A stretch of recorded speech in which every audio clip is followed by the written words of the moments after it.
आज आपको हमारे यशस्वी प्रधानमंत्री नरेंद्र मोदी के भूत और भविष्य के बारे में बताने जा रहा हूं। आप सोच रहे होंगे मुझे कैसे पता, इतिहास की किताब में सब दर्ज है। और मीडिया जो पहले मोदी को क्या कुछ नहीं कहती थी और आज उनके कसीदे पढ़ रही है, दोनों में क्या फर्क है ये जरूर बताऊंगा आपको, पूरी वीडियो जरूर देखिएगा। और दूसरी खबर, योगी आदित्यनाथ ने द्वारका में रैली की। दो रैली में कुछ ऐसा हुआ कि योगी आदित्यनाथ की साख पर बट्टा लग चुका है।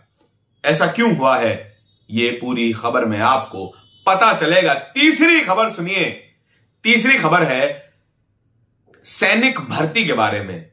आपने सरकार की योजनाएं तो सुन ली कि 4 साल के लिए नौकरी दी जाएंगी सेना में, लेकिन उससे भी ज्यादा 4 महीने के लिए नौकरी दी जा रही है।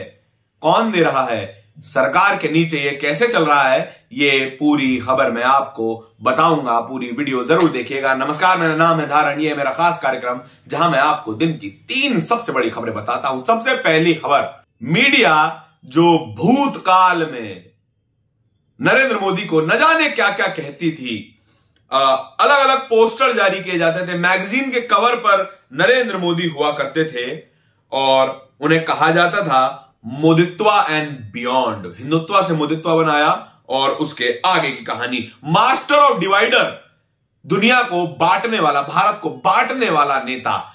मीडिया ये कहता था। इंडिया टुडे मैगजीन के कवर पेज आज ही पब्लिक डोमेन में मौजूद है और वही मीडिया आज नरेंद्र मोदी को भगवान साबित करने में लगी हुई है। ऐसा क्यों है?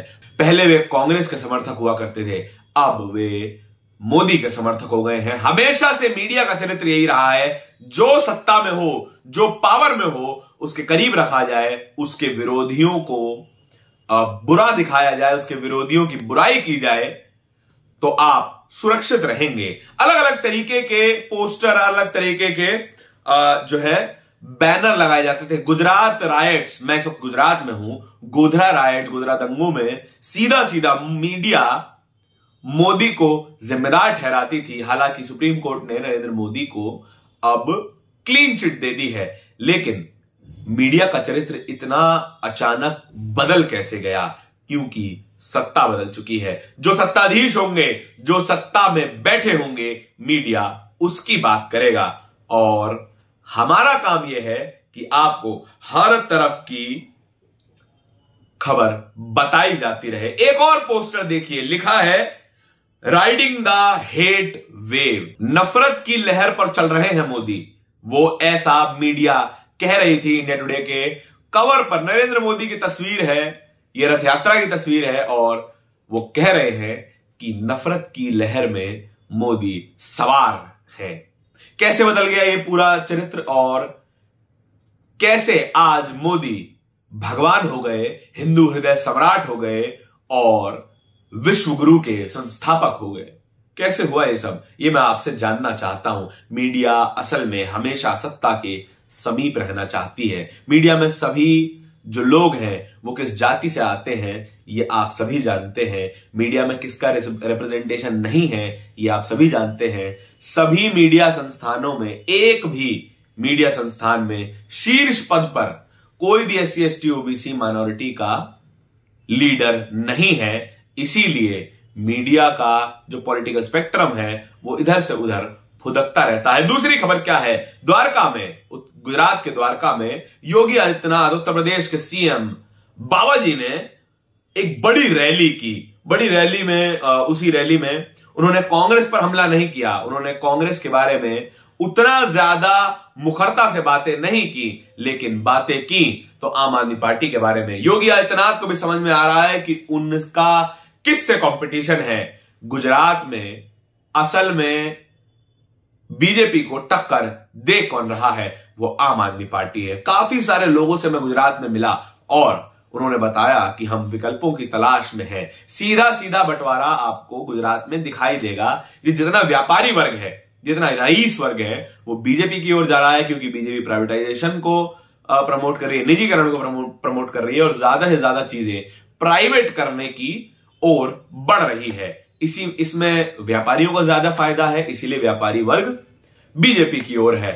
और जितना भी मजदूर वर्ग है, जितना भी middle class, lower middle class और लोअर क्लास जितना भी है, इकोनॉमिकल लोअर क्लास, वो और तरीके और ऑप्शंस तलाश रहा है बीजेपी के अलावा। लेकिन एक और बात हुई उस रैली में जिससे योगी आदित्यनाथ की साख पर बट्टा लगने को तैयार है।